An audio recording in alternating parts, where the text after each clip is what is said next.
हम औरतें अगर घर बसाना चाहें तो वो झोपड़ी में भी खुश रह सकती हैं, और अगर बसाना ही नहीं चाहती तो वो महलों को भी ठुकरा देंगी। सो हेलो एवरीवन, स्वागत है आपका अपने channel Joy home making life पर। आप सब कैसे? आई होप आप सभी बहुत अच्छे होंगे। तो फिर से एक नई सुबह और एक नए दिन की शुरुआत की तैयारी हो गई है। तो यहाँ पर संडे का दिन है, तो वीकेंड है, तो काम भी रहते ही हैं। तो बस मॉर्निंग में उठी थी तो मैंने सोचा चलो पहले फ्रेश वगैरह हो लेते हैं और उसके बाद झाड़ू वगैरह लगा देते हैं, झाड़ू पोछा वगैरह सफाई का काम कर लेते हैं। क्योंकि वीकेंड रहता है तो कुछ एक दो काम ऐसे होते हैं जो कि वीकेंड पे ही सेट हो पाते हैं, या फिर अगर डेली भी चाहे तो कर सकते हैं। फ़िलहाल तो मुझे हेयर वॉश करना था, इसलिए मैंने अंडर द सिंक एरिया को चूज़ किया था कि मैं उसको अच्छे से आज क्लीन करूँगी। काफ़ी गंदा हो गया है और 1-1.5 महीने हो जाते हैं साफ़ करने में, तो और भी ज़्यादा गंदा हो जाता है। अगर 15-20 दिन पे साफ़ कर लो तो साफ़ ही मतलब कम गंदा रहता है। तो बस मैंने यहाँ पर झाड़ू लगा लिया था कमरे में, और बच्चे अभी सो रहे हैं, हस्बैंड निकल गए हैं काम पर, और मैंने झाड़ू लगाकर फिर पोछा लगा लिया है। तो देसी स्टाइल में ही मैं पोछा लगाती हूँ। मैंने अभी तक मॉप नहीं लिया है स्टिक वाला। तो एक बार मैंने मंगाया था बट वो सही नहीं निकला है, तो फिर उसके बाद से दोबारा मैंने लिया ही नहीं।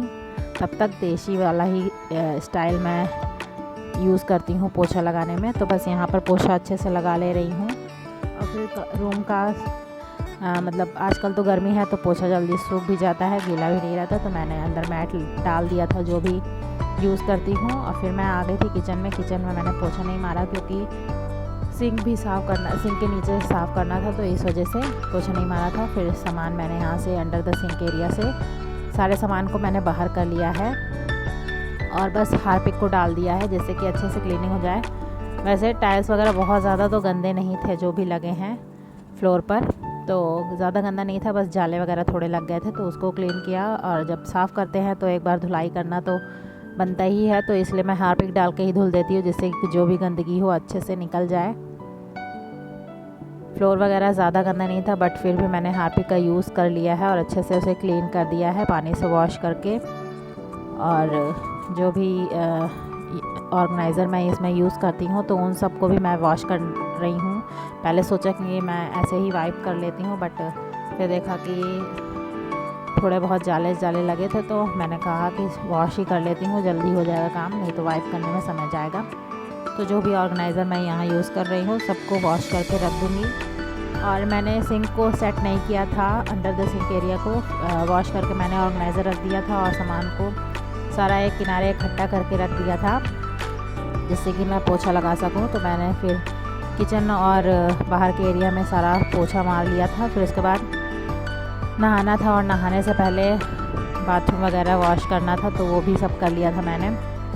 और फिर मैं यहाँ पर नहा कर आ गई थी और थोड़ा सा स्किन केयर कर रही थी। ज़्यादा कुछ तो नहीं करती हूँ, बस गुलाब जल से टोनिंग करती हूँ और लैक्मे का क्रीम यूज़ करती हूँ मॉइस्चराइज़र, तो बस उसको लगा लिया है। और काजल वगैरह जो भी अप्लाई करती हूँ वो लगा लूँगी। और नहा धोकर हमेशा हम लोग को रेडी हो जाना चाहिए थोड़ा सा, जिससे कि हमें एक्टिव फील होता है। और घर में रहते हैं तो इसका मतलब ये नहीं कि आप तैयार ना हो। तो सुबह और शाम का समय ऐसा होता है जब रेडी ज़रूर होना चाहिए जिससे कि आपको अच्छा फील हो। आप किसी को दिखाने के लिए रेडी हो या ना हो, बट खुद के लिए तो ज़रूर रेडी होना चाहिए। तो हेयर वॉश वगैरह किया था तो यहाँ पर मैंने टॉवल निकाल लिया है और बच्चे सो रहे थे तो उनको भी एक बार आवाज़ लगा दिया है उठने के लिए। तो बस पूजा करनी थी, तो कहते हैं ना बाल खुला करके पूजा नहीं करनी चाहिए, तो बस मैंने यहाँ पर जूड़ा बना लिया है बाल का। और फिर मैं सूर्य देव को जल देने चली गई थी और फिर आकर यहाँ पर दीपक मैं जलाऊँगी और पूजा करूँगी। फ़िलहाल मेरे हस्बैंड तो मॉर्निंग में पूजा कर लेते हैं, तो मैंने यहाँ पर दीपक जलाकर पूजा कर ली थी। और फिर ले आया था मैंने अपने लिए ब्रेकफास्ट। तो 2 ब्रेड मैंने अपने लिए टोस्ट करी थी, तो उसी को मैं ले रही हूँ ब्रेकफास्ट में। और पापड़ वगैरह मैंने एक दिन पहले फ्राई किए थे तो वो भी रखे हुए हैं येलो कलर की पॉलीथीन में रख दो ना तो काफ़ी मॉइस्चर से बचे रहते हैं, नहीं तो हवा लग जाती है तो सीलन मतलब वो लूज़ हो जाते हैं पापड़ वगैरह। तो बस यहाँ पर मेरा बेटा भी उठ गया था जब मैं पूजा कर रही थी और यहाँ उसने स्प्रे बॉटल ले ली है, मैंने किचन से सामान निकाला ना, तो उसमें से स्प्रे बॉटल निकली, तो उसने लेकर उसमें पानी वगैरह भर लिया है और वो फिर यही इधर उधर कर रहा है स्प्रे। तो मैंने कहा कि मैंने सफाई कर ली है, इधर उधर स्प्रे मत करो नहीं तो फ्लोर गंदा दिखेगा। तो बेटी भी उठ गई है, बेटे भी उठ गए हैं, अब थोड़ी देर में बस वो लोग नहाने जाएंगे। तो बेटा मेरा खुद से तो अभी अच्छे से नहीं नहा पाता है, बट फिर भी वो चला जाता है नहाने के लिए, तो मैं उसको बाद में जाकर थोड़ा साबुन वगैरह लगाकर अच्छे से नहला देती हूँ। तो चाय गर्म थी मेरी, तो सोचा लाओ थोड़ा सा न्यूज़पेपर ही पढ़ लेती हूँ तब से। तो फिर मैं यहाँ पर न्यूज़पेपर पढ़ रही थी और फिर चाय नॉर्मल हो गई थी, थोड़ा सा ठंडा हो गया था, तो मैंने कहा लाओ अब चाय पी लेते हैं, नहीं तो फिर बेटे को नहलाना भी रहेगा। तो बाल को भी मैंने खोल दिया है जिससे कि वो ड्राई होते रहें अच्छे से, और बाल गीले रहते हैं ना तो टूटते बहुत है, इसलिए सुखाना उनको बहुत ज़रूरी हो जाता है। तो हेयर ड्रायर नहीं यूज़ करती क्योंकि हेयर ड्रायर से बाल कमज़ोर हो जाते हैं। तो बस चाय वगैरह पी लिया था, बच्चों को नहलाकर धुलाकर रेडी कर दिया था, और यहाँ पर मेरे हस्बैंड जलेबी वगैरह ले आए थे खाने के लिए, तो उसको लाकर ले लिया है मैंने और रख लिया है। और उधर मैंने खीर बनाने के लिए रख दिया था क्योंकि चावल बासी बचा हुआ था, तो मैंने सोचा ऐसे तो कोई खाएगा नहीं, तो उसकी खीर ही बना लेती हूँ मैं। तो बस दूध ले लिया था, उसमें मैंने वही चावल डाल दिया था बासी वाला, और मेवे वगैरह कट करके डाल के उसको खीर बना लिया था। और जलेबी भी आ ही गई थी, तो वो भी हम लोगों ने एंजॉय करी थी। तो खीर को पकने के लिए रख दिया था, उसके बाद हम लोगों ने जलेबी एंजॉय करी थी दही के साथ। तो संडे का दिन ऐसे ही जाता है, कुछ ना कुछ यम्मी चीज़ें बाहर से आ जाती हैं या फिर कुछ बना लिया जाता है यम्मी चीज़ें। तो बस जलेबी वगैरह खाकर फिर मैं यहाँ पर आ गई थी अब सिंक एरिया को सेट करने के लिए, कि चलो सिंक एरिया सेट कर देते हैं, तो फिर उसके बाद आगे काम करते हैं।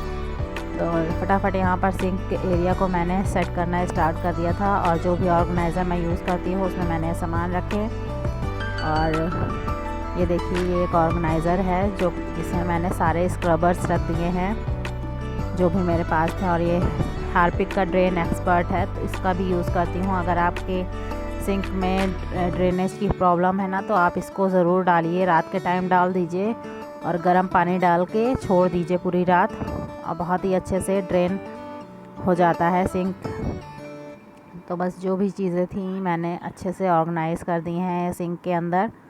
तो मेरा सिंक एरिया भी क्लीन हो गया है, ऑर्गेनाइज़ हो गया है। यहाँ पर मेरा बेटा भी रेडी था, उसको डांस करना था, तो मैंने मुझसे लैपटॉप मांगने आया था, तो मैंने उसे लैपटॉप दे दिया है। अब वो स्पीकर में ब्लूटूथ में कनेक्ट करके डांस करेगा। तो यहाँ पर बेडशीट मुझे चेंज करनी थी, तो मैं बेडशीट चेंज करने आ गई थी, और लंच अभी थोड़ा टाइम था बनाने में, तो इसलिए मैंने कहा कि चलो बेडशीट वगैरह चेंज कर लेती हूँ, उसके बाद लंच बनाऊँगी। तो यहाँ पर सारे पिलो कवर वगैरह मैंने निकाल लिए हैं, बेडशीट को रिमूव करके न्यू बेडशीट डाल लूँगी।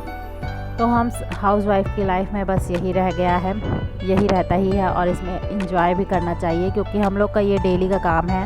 आप इसे मतलब पॉजिटिव तरीके से लोगे तो पॉजिटिव फील करोगे, अगर नेगेटिव रहोगे तो आप लोग लो फील करोगे। तो इसलिए हमेशा अपने होम मेकिंग को एंजॉय करके करना चाहिए, इसलिए मैंने अपने चैनल का नाम भी एंजॉय होम मेकिंग लाइफ रखा है। तो यहाँ पर मैं अपने बच्चों की भी हेल्प ले लेती हूँ काम में, जिससे कि उनको भी आइडिया रहे कि काम कैसे किया जाता है। हेल्प लेने में कोई बुराई नहीं है, इसलिए हेल्प ज़रूर लीजिए, इससे बच्चे भी सीखेंगे। कभी आप बीमार पड़ गए तो कम से कम बच्चे आपके घर को थोड़ा सा साफ़ सुथरा रखने में थोड़ा सा ही सही बट हेल्प तो मिलेगी, गंदा तो नहीं होगा इतना घर। और जब मुझे मेरी तबीयत ज़्यादा ख़राब हो गई थी तो मेरी बेटी बहुत हेल्प करती थी, मेरी झाड़ू वगैरह लगा देती थी, और हस्बैंड भी बहुत काफ़ी मदद करते थे। मेरे हस्बैंड और मेरे बच्चों ने बहुत हेल्प करी थी जब मेरी तबीयत ख़राब थी। तो बस ऐसे ही घर को मैनेज करना चाहिए, क्योंकि एक लोगों के करने से घर साफ़ सुथरा नहीं रहता है, सभी को करना चाहिए। और यहाँ पर देखिए मेरा बेटा भी हेल्प कर रहा है। मैंने बेडशीट लगा दी थी, तो पिलो कवर लगाने के बाद वो पिलोज़ को उनकी जगह पर रखने में हेल्प कर रहा था।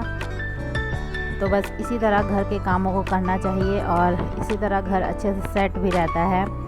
और छोटे बच्चे रहते हैं तो घर फैलते भी हैं, नो प्रॉब्लम, बट यही बड़े हो जाएंगे तो फिर कोई फैलाने वाला भी नहीं रहेगा।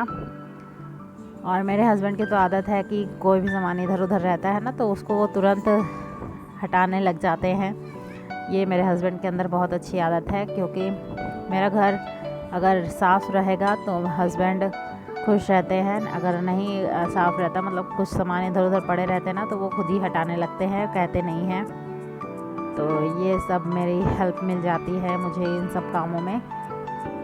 और रही बात खाना वगैरह बनाने में, तो खाना वगैरह तो मैं खुद ही बनाती हूँ। तो यहाँ पर बस ड्रेसिंग एरिया के पास मैं आ गई थी इसको क्लीन करने के लिए, डस्टिंग करने के लिए, कि मिरर वगैरह रहता है ना, मेरा बेटा हाथ लगाता रहता है मिरर पे, तो बहुत ज़्यादा स्पॉट हो जाते हैं, तो डेली क्लीन करना ही पड़ता है।